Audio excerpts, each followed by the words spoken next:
இஸ்லாமிய முறைப்படி ஒருவர் இறந்துட்டா 24 மணி நேரத்துக்குள்ள அவர் அடக்கம் செய்யறது தான் வழக்கம். ஆனா ஈரானுடைய முன்னாள் உச்சபட்ச தலைவரான அயதுல்லா அலி காமேனியுடைய உடல் மட்டும் 125 நாட்களா, அதாவது 4 மாதங்களுக்கும் மேல அடக்கம் செய்யப்படாம இருந்திருக்கு. எப்படி அவருடைய உடலானது இவ்வளவு நாட்களா பாதுகாக்கப்பட்டுச்சு? இது குறித்து விரிவாக அலசுவோம். இது தந்தி டிவியின் நியூஸ் டீப் டைவ்.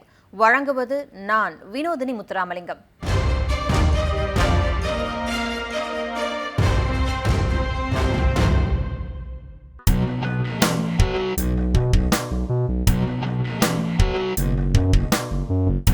பிப்ரவரி 28 அன்னைக்கு அமெரிக்க இஸ்ரேலிய வான்வழி தாக்குதல்ல காமேனி கொல்லப்பட்டார்.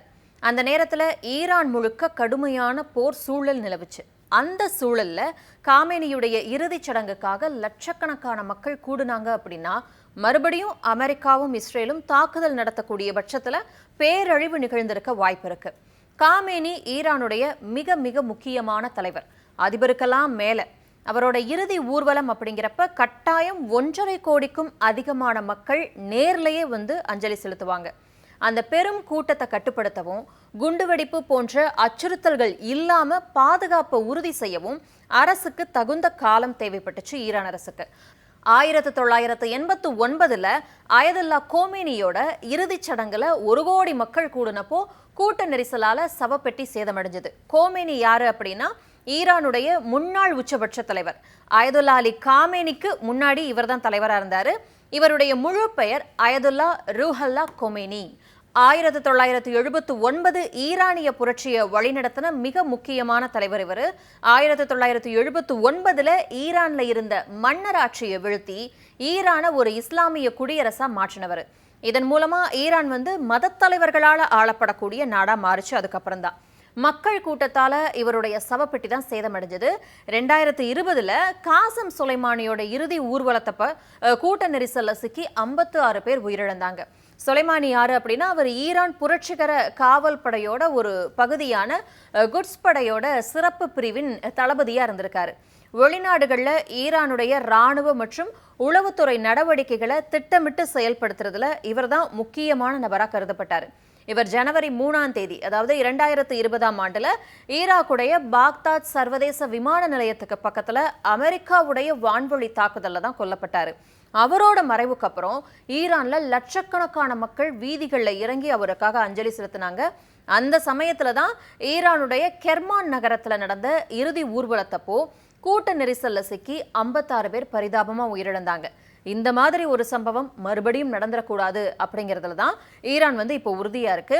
சரி, அயதுல்லா அலி காமேனியோட உடலை எப்படி 4 மாதங்களா பாதுகாத்துட்டு வந்தாங்க அப்படிங்கிறத பார்த்துடலாம். இஸ்லாமிய மரபுல உடம்ப வந்து ரசாயனங்கள் மூலமா பதப்படுத்துறத, அதாவது எம்பாமிங் அப்படின்னு சொல்லுவாங்கல்ல, அந்த மாதிரி பண்றதை பெரும்பாலும் விரும்ப மாட்டாங்க. இஸ்லாமிய முறைப்படி உடலை சிதைக்க கூடாது. உடல் வந்து இயற்கையாவே மண்ணோட மண்ணா சேரணும் அப்படிங்கிறது தான் இஸ்லாமிய நம்பிக்கைன்னு சொல்லப்படுது. ரசாயனங்கள் மூலமா அதை தடுக்கிறது இயற்கைக்கு விரோதமான செயலா பார்க்கப்படுது. ஃபார்மல்டிஹைட் அப்படின்னு ஒரு ரசாயனம் இருக்கு. இதை இறந்த உடல்கள் மற்றும் திசுக்கள் வந்து அழுகாம இருக்கிறதுக்காக, பாதுகாக்கிறதுக்காக பயன்படுது. ஆனா இந்த மாதிரியான ரசாயனங்கள் உடல்ல இருக்கக்கூடிய திசுக்களை கடினமாக்கி அதோட இயற்கையான தன்மையை முழுமையா மாற்றிடுது. உடம்ப இயற்கையாவே வச்சுக்கணும் அப்படிங்கிறது தான் இஸ்லாமியர்களுடைய நம்பிக்கை. அதனால ஈரான் நவீன மருத்துவ குளிர்சாதன முறையை பயன்படுத்தி இருக்கு. ஒரு பிரம்மாண்டமான நவீன மருத்துவ குளிரூட்டிக்குள்ள அவருடைய காமேனியுடைய உடலானது வைக்கப்பட்டுச்சு. உடம்ப வந்து உறைஞ்சு போகிற விடல. ஏன்னா உறைஞ்சு போச்சு அப்படின்னா செல்களும் திசுக்களும் சேதமடைஞ்சிடும். அதுக்கு பதிலாக 2 டிகிரி செல்சியஸ்ல இருந்து 4 டிகிரி செல்சியஸ் வரைக்கும் வெப்பநிலையை துல்லியமா பராமரிச்சிருக்காங்க. இது வந்து பாக்டீரியா வளர்ச்சியை அப்படியே நிறுத்தியிருக்கு. அடுத்து வெப்பநிலையை மட்டும் கவனிச்சா பத்தாது, ஈரப்பதத்தையும் சரியா வைக்கணும். இல்லைன்னா தோல் வந்து சுருங்குற மாதிரி ஆயிடும். இதையெல்லாம் மிக சரியா கவனிச்சு உடம்ப அப்படியே பாதுகாத்திருக்காங்க. காமேனியோட சேர்த்து கொல்லப்பட்ட அவரோட மகள், மருமகன், மருமகள், அப்புறம் 14 மாச பேர குழந்தை அப்படின்னு மொத்தம் 5 பேரோட உடல்களையும் இப்படிதான் பாதுகாத்திருக்காங்க. மத ரீதியா இது சரியா அப்படின்னு கேட்டா பொதுவா 24 மணி நேரத்துக்குள்ள அடக்கம் செய்யறது தான் பொதுவான விதியங்க. ஆனா போர், இயற்கை பேரிடர் இல்ல அசாதாரணமான பாதுகாப்பு சிக்கல்கள் இருக்கும்போது அடக்கம் பண்றதை தள்ளி போட இஸ்லாமிய சட்டத்துல இடம் இருக்கா. காமேனி வந்து ஒரு மத தலைவராகவும் இருந்ததால முக்கிய மத அறிஞர்கள் இதுக்கான சிறப்பு அனுமதியை வழங்கியிருக்காங்க. குல்ஸ் அப்படின்னு சொல்லுவாங்க. அதாவது இஸ்லாமிய மார்க்கத்துல ஒரு இஸ்லாமியருடைய உடலை நல்லடக்கம் செய்யறதுக்கு முன்னாடி செய்யப்படக்கூடிய கட்டாயமான சடங்கு குழிகள் அப்படிங்கிறாங்க. இதுல நிறைய விதிகள்லாம் இருக்காம். இறந்தவரை வந்து அதே பாலினத்தை சேர்ந்தவங்க தான் குளிப்பாட்டணும் அப்படின்லாம் நிறைய விதிகள் இருக்கிறதா சொல்றாங்க. அதை முடிச்சுட்டு கஃபன்னு சொல்றாங்க. அதாவது இஸ்லாமிய முறைப்படி இறந்து போன ஒருவருடைய உடலை நல்லடக்கம் செய்யறதுக்கு முன்னாடி போர்த்தப்படக்கூடிய வெள்ளை நிற துணி தான் கஃபன். இந்த கஃபன் அணிவிச்சு அதுக்கப்புறம் தான் வந்து சடங்குகள் ஊர்வலத்துக்கு முன்னாடி நடக்கும்படி தள்ளி வைக்கப்பட்டிருக்கிறதா சொல்லப்படுது. ஜூன் மாத இறுதியில போர் சூழல் கொஞ்சம் குறைஞ்சதும் அந்த அடக்க சடங்குகளுக்கான வேலைகள் வந்து தொடங்கியிருக்கு. டெஹ்ரான், கோம், நஜஃப், கர்பாலா போன்ற நகரங்கள் வழியா ஊர்வலம் நடத்தப்பட்டு ஜூலை 9 அன்னைக்கு மஷாத் நகர்ல நல்லடக்கம் செய்யப்படுது. வெளியில வெயில் வந்து அதிகமா இருந்ததால சவப்பெட்டியை ஒரு சிறப்பு கண்ணாடி பெட்டிக்குள்ள வச்சிருந்தாங்க. அதுல குளிரூட்டப்பட்ட காற்று எப்பவும் இயங்குற மாதிரி அமைச்சிருந்தாங்க.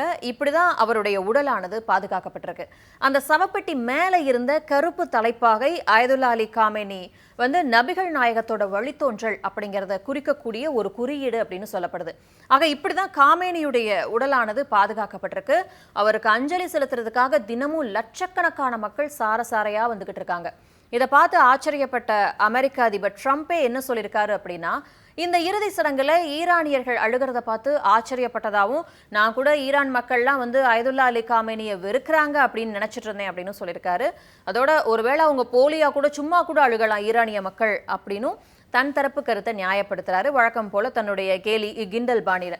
ஆனா அலி காமேனி மேல தீவிர இஸ்லாத்தை பின்பற்றக்கூடிய மக்கள் எந்த அளவுக்கு விசுவாசமாகவும் அன்போடையும் இருக்காங்க அப்படிங்கிறது அவருக்கு புரிய வாய்ப்பில்லை.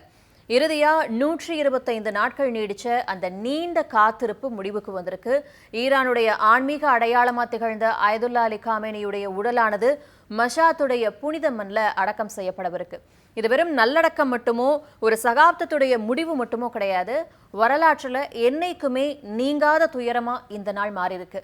அலி காமேனியோட நினைவுகள் ஈரான் மக்கள் ஒவ்வொருத்தரோட இதயத்திலையும் அழியாத சுடரா எப்பவும் நீக்கமர நிறைஞ்சிருக்கும் அப்படிங்கிறதுல சந்தேகம் இல்லை.